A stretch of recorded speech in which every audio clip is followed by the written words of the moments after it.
Olá pessoal, sejam muito bem-vindos a mais um episódio do podcast filosófico, atividade promovida pela Organização Internacional Nova Acrópole do Brasil. E no episódio de hoje vamos conversar com o professor Paulo Tarcísio, da Nova Acrópole de João Pessoa, na Paraíba. Olá Paulo, seja muito bem-vindo ao nosso podcast especial. Oi Pedro, muito obrigado pelo convite, é uma grande alegria estar aqui hoje participando do podcast. Paulo, a alegria é nossa, justamente e principalmente, vamos falar dessa alegria, né? A alegria das festividades juninas e todos os símbolos que essa festa traz para nós. E, evidentemente, bem, estou aqui no Rio de Janeiro, no sudeste do Brasil essa festa impacta, no sul do Brasil essa festa impacta, em outros países do mundo essa festa impacta, mas o Nordeste brasileiro vive uma experiência muito única, com referências muito específicas, com aprendizados também muito bonitos sobre a experiência com essa festividade. Então eu começo te perguntando, Paulo, que reflexões, que referências nós podemos começar a observar nas festividades juninas de maneira geral, para daqui a pouquinho a gente entrar e falar dos símbolos. Olha Pedro, quem não teve ainda a experiência de passar um São João no Nordeste, eu recomendo essa experiência, em especial no São João da Paraíba. Eu sou de Natal, eu não sou natural daqui de João Pessoa, mas o fervor com que o paraibano vive o São João, as festas juninas, é uma coisa impressionante. Me lembra um pouco aquele clima de Copa do Mundo, sabe? Quando fica tudo um pouco... você tá no trabalho, mas tá aquele clima de que a gente tá na Copa do Mundo e vai ter jogo do Brasil daqui a 3 dias. Claro que não é naquela intensidade, mas parece que o paraibano ele entra um pouco nessa atmosfera. É algo que é muito forte na cultura do paraibano. As pessoas, muita gente vem do interior, vem do sertão, vem do brejo, e as pessoas fazem um sobre-esforço para passarem as datas das festas juninas com a família. Então é uma festa absolutamente familiar e aconchegante. Às vezes a gente fica se perguntando, será que é só uma festa comercial? Será que foi mais uma coisa que inventaram para ganhar dinheiro? Sempre tem gente ganhando dinheiro em cima de tudo, né? Mas nesse caso existe sim uma tradição, uma riqueza, uma cultura, uma profundidade que, se a gente conhecer, e a filosofia permite que a gente conheça isso, pode fazer com que a gente curta essas festas com ainda mais nuances ainda mais profundas do que aquelas que muitas vezes se transmitem em alguns meios de comunicação. Esse prisma filosófico, como você comentava, exatamente, Paulo, vai nos ajudando a olhar para essas referências que você comentava de uma maneira a entender que talvez não seja algo exclusivo de uma tradição religiosa ou mesmo exclusivo da nossa cultura, ou da cultura no Nordeste, ou essa forma no Nordeste vai ganhando as suas especificidades por diferentes características. Então eu queria começar então, Paulo, que você trouxesse como essa festa chega ao Brasil, quais são as primeiras referências que a gente poderia trazer aí para os nossos ouvintes sobre essas festividades juninas. Hoje as festas juninas elas não são festas exclusivas do Brasil. Elas são muito comuns na Península Ibérica, na Europa como um todo, na Península Ibérica em especial, e na América Latina, na América Espanhola também você tem uma grande presença talvez não sejam tão fortes quanto as festas juninas brasileiras, tão populares quanto as festas juninas brasileiras, mas são festas também bastante importantes na cultura da América Espanhola. E quando é que ela chega aqui no Brasil? Ela chega no Brasil no século XVI. Os portugueses, os ibéricos de uma maneira geral, um povo extremamente cristão, e no século XVI essa cultura foi importada aqui para o Brasil. Só que quando ela chega aqui é como se eu ler um livro. Vamos combinar, Pedro, eu e você vamos começar a ler o mesmo livro hoje. O livro que eu leio e o livro que você lê, mesmo sendo o mesmo livro, vão ser livros diferentes. Por quê? Porque você tem o seu passado, você tem todo o seu conhecimento, tudo aquilo que você já viveu. Então aquela informação nova vai se mesclar com as informações antigas que você já tem. A mesma coisa acontece com as festas juninas. Quando as festas juninas vêm da Europa, da Península Ibérica aqui para o Brasil, elas encontram a cultura indígena e a cultura africana. a cultura dos índios e a cultura dos negros que viviam e trabalhavam aqui no Brasil, né? Então houve uma mescla da cultura ibérica, da cultura cristã, europeia, ibérica, com aspectos da cultura indiana, com aspectos da cultura africana e algumas adaptações, porque existiam certas coisas e produtos que eram muito comuns na Europa, mas que não eram comuns aqui. Então algumas coisas foram sendo substituídas e foram sendo adaptadas para a realidade do nosso país, para a realidade do Brasil. Bem, e antes dessa adaptação, Paulo, a gente poderia comentar então sobre o aspecto histórico dessa festa. Ela chega ao Brasil com essas características muito próximas do que já conhecemos, como você comentou, mas elas vieram de algum lugar e com símbolos específicos e se desenvolveram. Então, queria que você contasse para nós um pouco, Paulo, de como foi esse processo. Isso aí é uma pergunta muito interessante, Pedro, e é muito bela ver a história e a evolução das festas que, aliás, quando elas chegaram no Brasil, elas não eram festas juninas, eram festas joaninas, as festas de João, né? Principalmente as festas de São João, e aí acabou pelo, entre aspas, português bem dizido, acabou virando as festas juninas, e aqui no Nordeste vão ter as festas julinas, porque junho é muito curto para ter festa somente. Quando as festas joaninas chegaram aqui, elas já tinham um passado, já tinha algo anterior. Então toda cultura nova, ela se mescla com as culturas antigas que existiam. Dentro da tradição cristã, a gente tem 3 santos principais que são celebrados. Santo Antônio, São Pedro e o próprio São João. Então, São João é celebrado na noite 23, dia 24, São Pedro celebrado no dia 29 e Santo Antônio é celebrado no dia 13. Santo Antônio é o santo casamenteiro, né?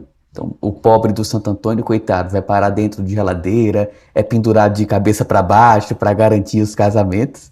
São Pedro é aquele que tem as chaves do céu, então tanto aqueles que vão entrar nos céus passam por São Pedro, quanto é São Pedro que na nossa tradição manda as chuvas, que são muito importantes na agricultura, e São João como o próprio anunciador de Cristo.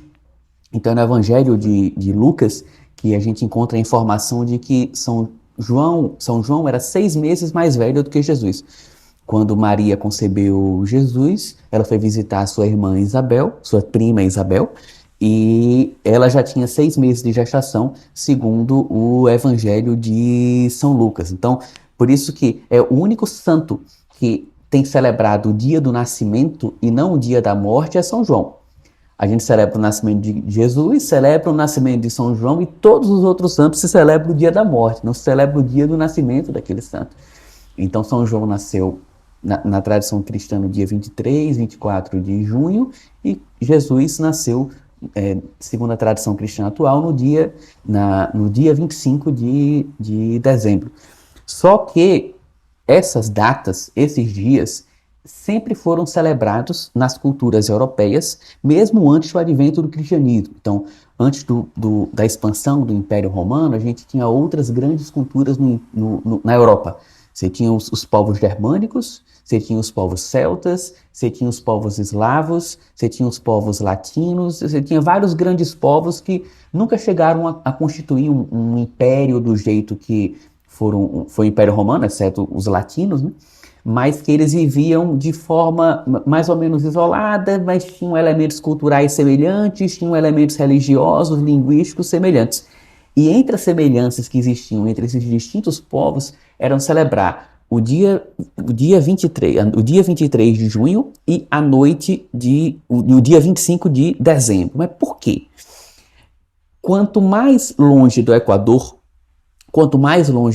e mais próximo dos polos, maior variedade a gente tem dos dias e das noites em relação ao ano. Então, você está aí no Rio de Janeiro, né? Eu estou aqui na Paraíba. Aqui a variação da duração do dia é muito pequena. Quem mora mais no sul e no sudeste tem uma variação maior. Próximo do Polo Norte, próximo dos polos, existem alguns dias que praticamente não existe escuridão. Que a própria noite, ela fica uma noite um pouco crepuscular, como se fosse um eterno crepúsculo. Então anoitece e fica um crepúsculo e daqui a pouco já nasce o sol de novo. você não tem a escuridão absoluta. Isso acontece no solstício de verão. Então, no solstício de verão é o dia mais longo do ano. Aliás, eles têm um chamado sol da meia-noite, porque chega de meia-noite e o sol ainda está brilhando. Então, isso acontece no solstício de verão. O solstício de verão, que é o dia 23, 24 de junho, varia um pouco de um ano para outro, é o dia mais longo do ano. Então, em algumas regiões, você praticamente não tem escuridão. Você vai ali na Alemanha, eles têm uma noite que dura 6 horas. Então, é escuro das 9 da noite às 5 da manhã, vamos supor. E mais para o polo, isso é ainda mais intenso. Então, esse dia mais longo do ano é do chamado solstício de verão. O dia do solstício de verão. E o solstício de inverno é o contrário. Mais para os polos, mais para o extremo, você tem quase 24 horas de escuridão. Então, você tem a impressão que a luz nunca mais vai nascer.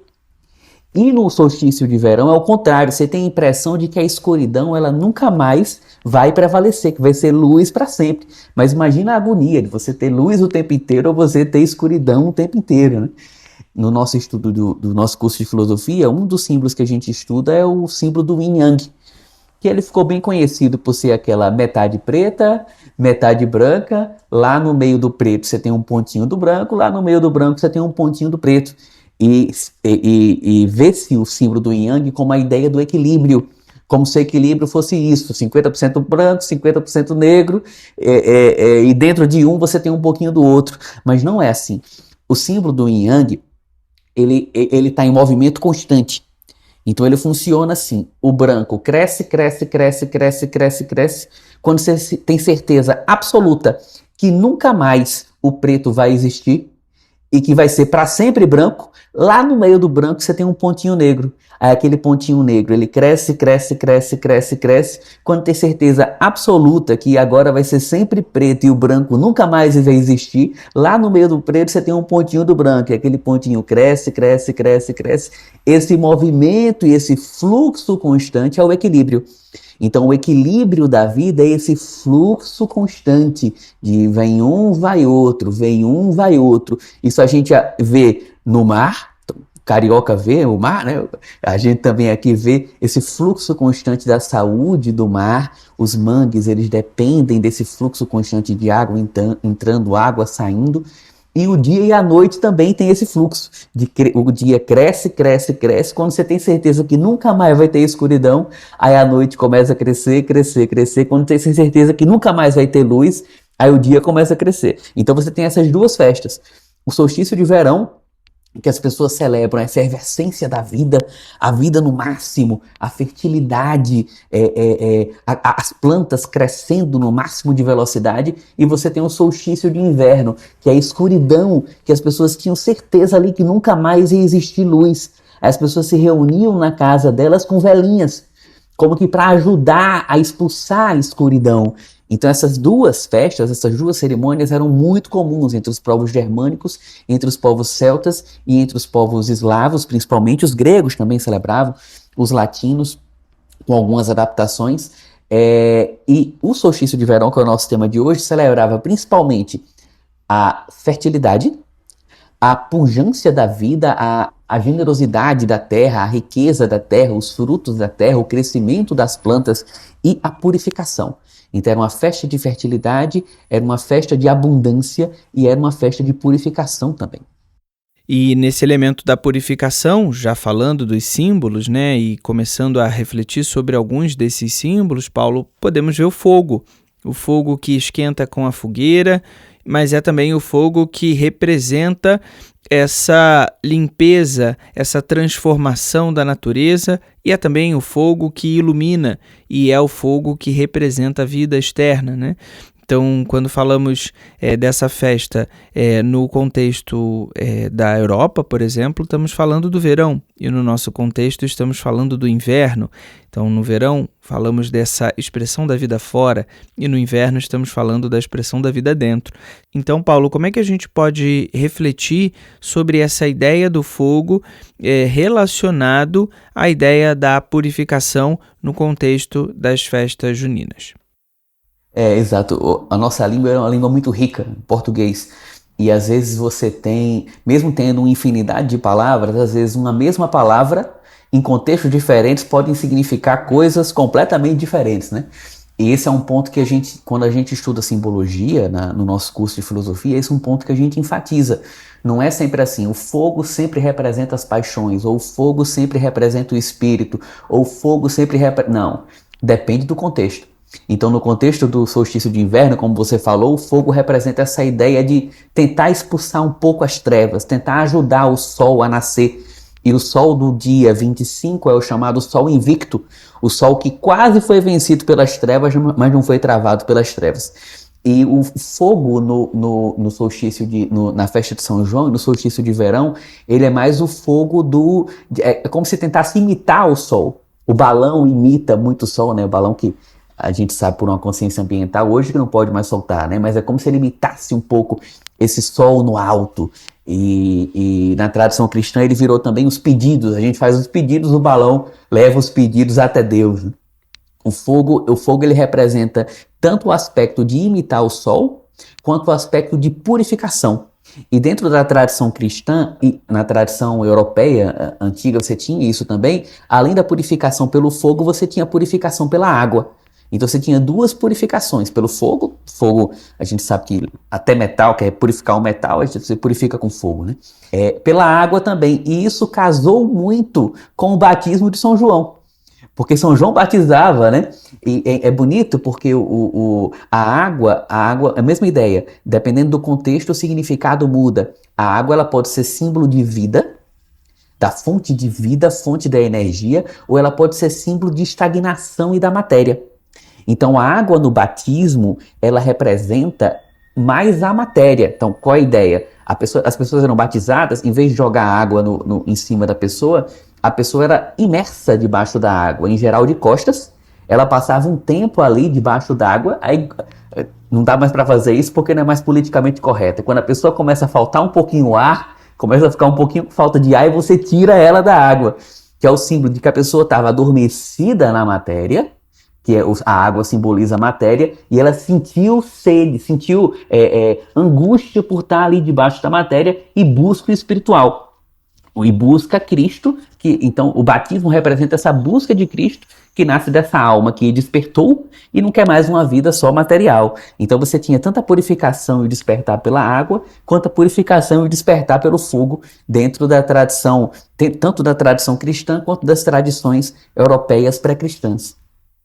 E Paulo, além da água e do fogo, todos esses aspectos que vêm se concretizando no elemento cultural, nas formas, né, que essa festa vai tomando em cada cidade, em cada país, enfim, são esses elementos um pouco mais concretos para que a festa ela se expresse, se manifeste de acordo com a cultura, de acordo com as características geográficas, culinárias e etc. Então, queria te ouvir um pouco sobre esses outros elementos das festividades juninas.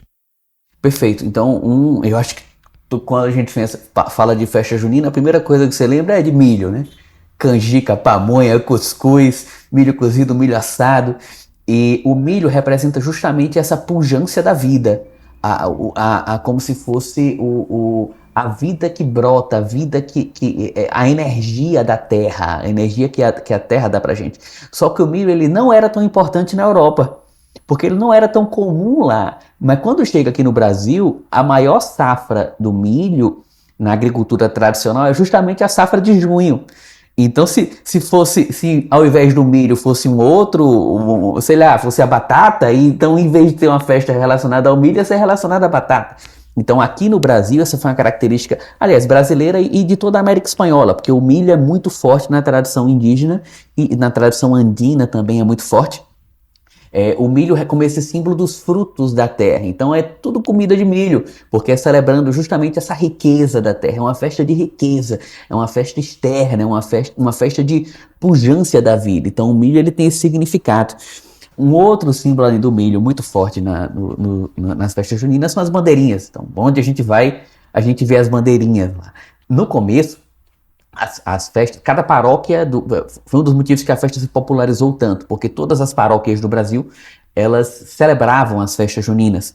Então você tinha as bandeiras dos santos, você tinha a bandeira, o estandarte de São Pedro, o estandarte de Santo Antônio e o estandarte de São João.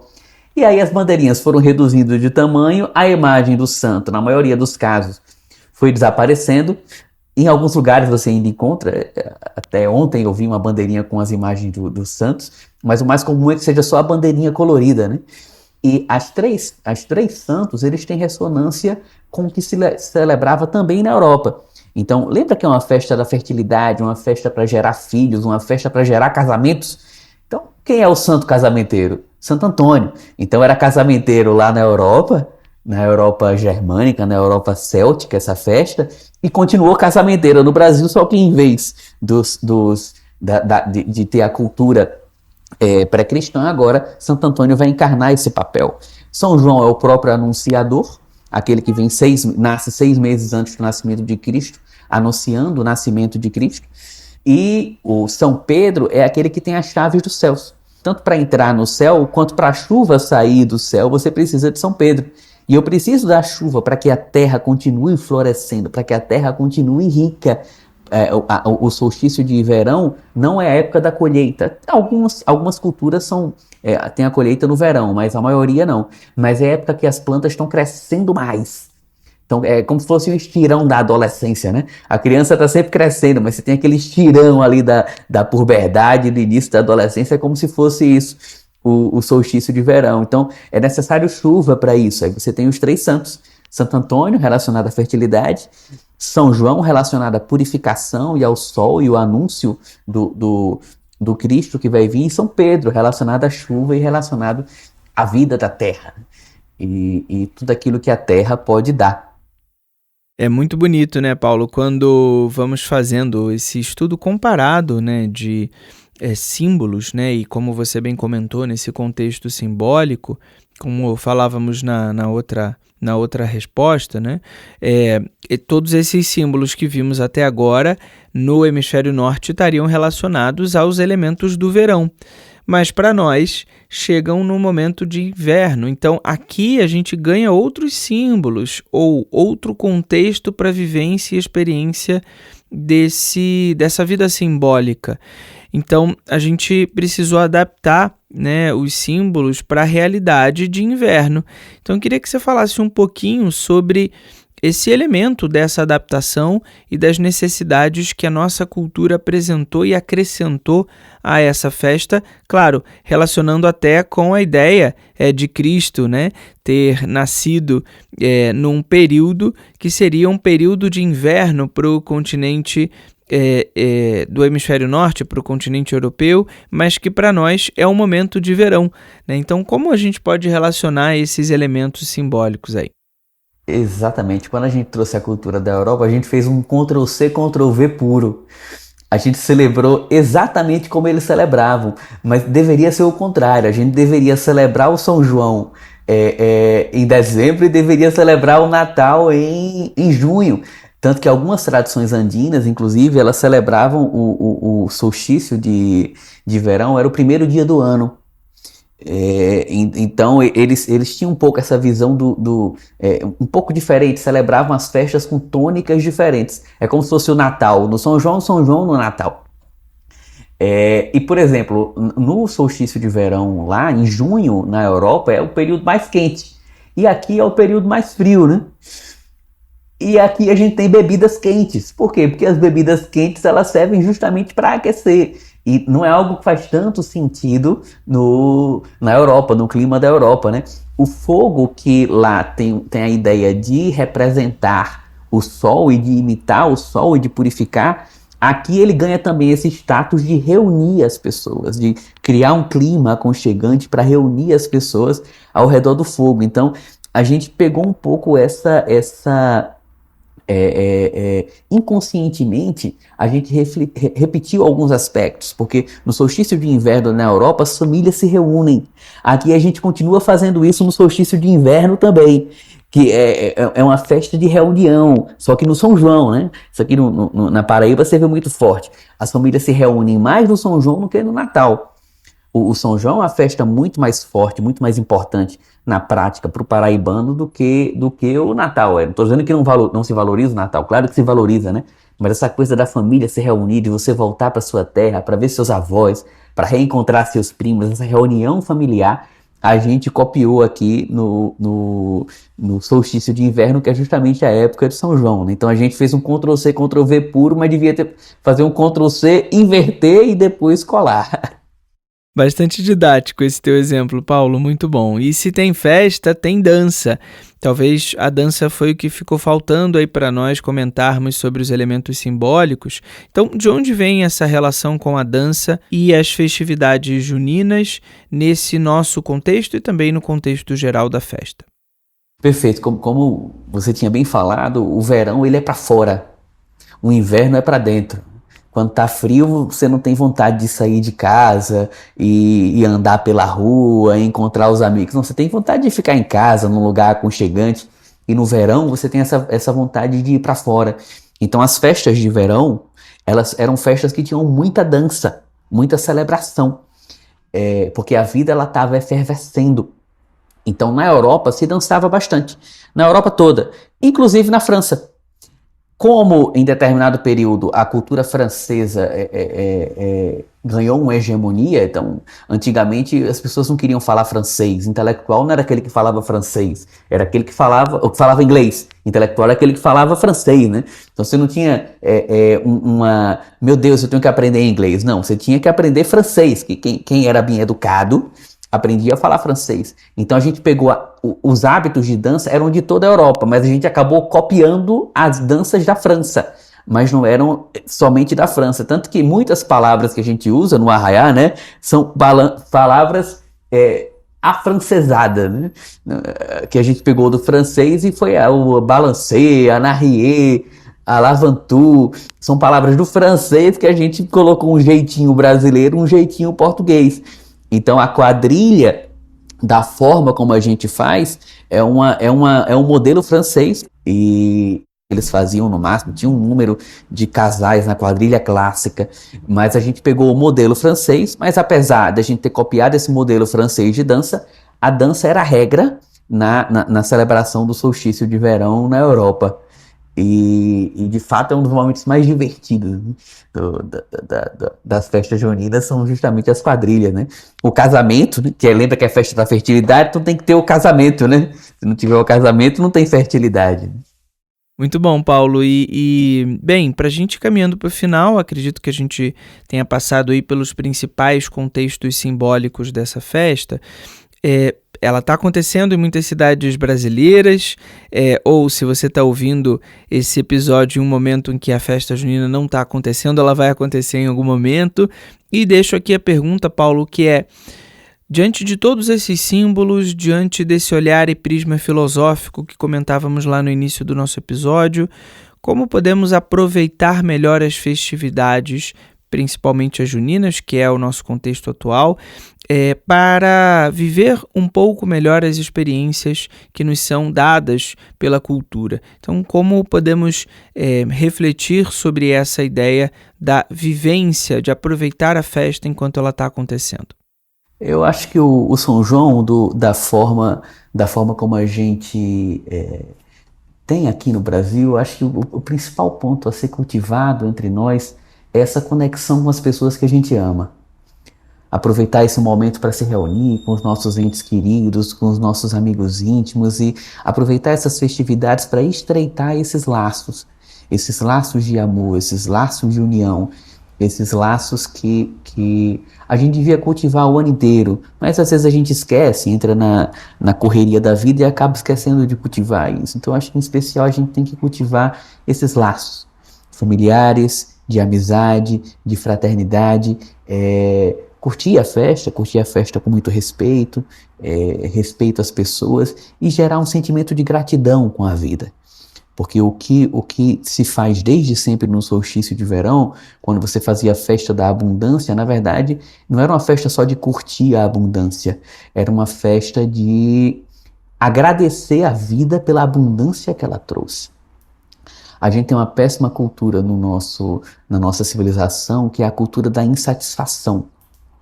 eu tenho que estar sempre insatisfeito, eu tenho que estar sempre ansioso para estar sempre produzindo.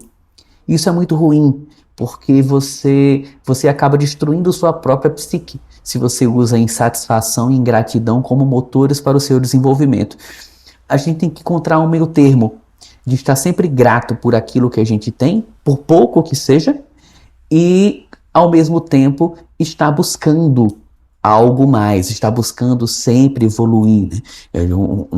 Uma proposta que a gente encontra desde a Grécia é essa visão de que o ideal humano é esse ideal de um ser humano que está sempre querendo melhorar, sempre quer evoluir, especialmente nos aspectos internos. Então, essa era a arete dos gregos, o ideal grego que a gente encontra na filosofia e que a gente tenta viver na nossa intimidade. Esse ideal de querer sempre melhorar, sempre evoluir, sempre melhorar, sempre evoluir, mas nunca movido por um sentimento de insatisfação e de ansiedade. A gente tem que ser movido por um sentimento de gratidão e saber encontrar um novo combustível. Ah, mas uma pessoa ansiosa produz muito, uma pessoa insatisfeita produz muito, mas se destrói no médio e no longo prazo, ela vai se destruindo psicologicamente. Então São João traz um pouco dessa gratidão por aquilo que a vida nos traz, pela família que nós temos, pela abundância que a gente tem, por mais que seja pouco, ser grato por aquilo que a gente tem para continuar buscando sempre mais, buscando ser um ser humano cada vez melhor, um ser humano cada vez mais virtuoso, e assim como a gente gera os frutos fora, o milho fora, gerar também os frutos dentro e o milho dentro, que no caso do ser humano é as virtudes. A evolução humana é sinônimo de desenvolvimento de virtudes, sobretudo.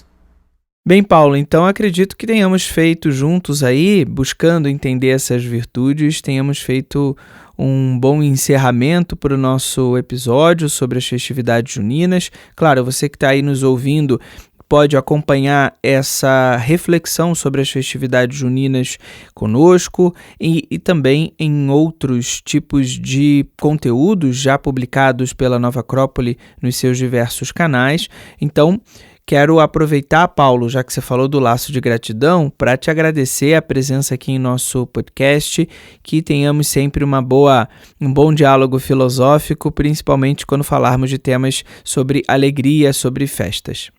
Pedro, para mim foi uma grande honra, uma grande satisfação estar aqui conversando contigo. Espero que esse seja o primeiro de muitas conversas que nós teremos, passando pelos temas da filosofia, da vida interior, da psique humana. E muito obrigado, fico muito agradecido. Nós que agradecemos, Paulo, a sua presença e, mais uma vez, reforço o convite para as próximas oportunidades. E, claro, você que nos acompanha já sabe que você pode acompanhar esse conteúdo por diversas plataformas e também pelo nosso site, que é o nova-acrópole.org.br/podcast. Por lá você ouve este episódio e outros sobre diferentes temas, como bem comentou Paulo, sobre a filosofia, sobre a vida interior, sobre os aspectos filosóficos. Então, convido vocês até o próximo episódio do nosso podcast filosófico.